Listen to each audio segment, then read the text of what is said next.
আমরা জীবনে 17 বছরে এত আনন্দ এত এনজয় আমরা করতে পারি নাই। আজকে সারা বাংলাদেশের 17 কোটি জনগণ 18 কোটির জনগণ এই শহীদ প্রেসিডেন্ট জিয়াউর রহমানের সুযোগ্য সন্তান যারা তারেক রহমানের অপেক্ষায় ছিল।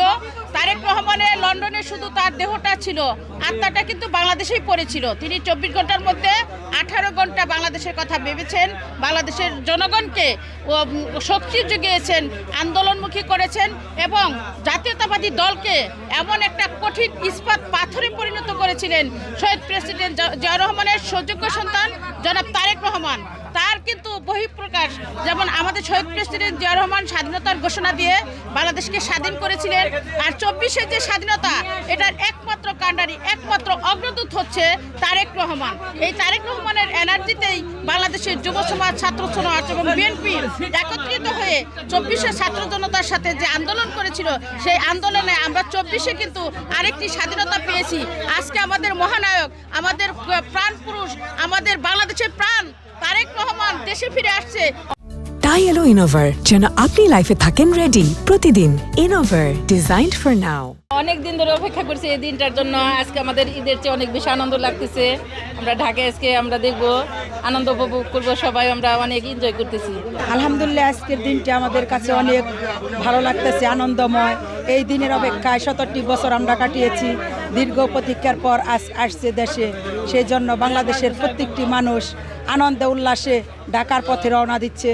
আমাদের জন্য সকলেই দোয়া করবেন, আমরা যেন জনাব তারেক রহমানকে সুভাবে স্বাগত জানাতে পারি।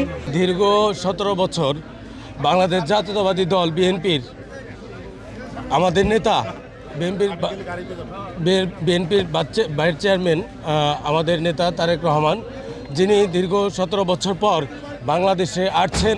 আজকে আপনারা দেখছেন যে সারা বাংলাদেশ একটি আনন্দে মুখরিত হয়ে গেছে।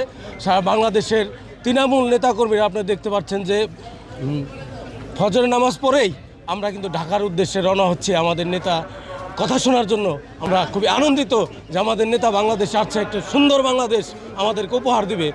গরিব দুঃখী মানুষের প্রাণের যে দাবি, বাংলাদেশের নতুন নেতৃত্ব, বাংলাদেশের নতুন প্রধানমন্ত্রী হবে আমাদের নেতা জনাব তারেক রহমান। দীর্ঘ 18 বছর পরে আমাদের প্রিয় নেতা, আগামীর রাষ্ট্রনায়ক, দেশনায়ক তারেক রহমান 18 বছর পরে আমাদের দেশে ফিরছে। আমরা তাকে সরাসরি দেখতে পারবো, এই জন্য আমাদের মানে ঈদের চেয়েও আমাদের খুশি লাগতেছে যে আজকে তারেক রহমানকে আমরা সরাসরি মঞ্চে তাকে আমরা দেখতে পারবো। এই কারণে আমরা সন্ধ্যা থেকেই সকল লোকজন প্রস্তুত এবং এখানে ভোর 5টা থেকে আমরা এখানে উপস্থিত হয়েছি। ট্রেনে গিয়ে আমাদের প্রিয় নেতাকে আমরা একটু সচক্ষে দেখবো, এই কারণে আমাদের খুশি লাগছে।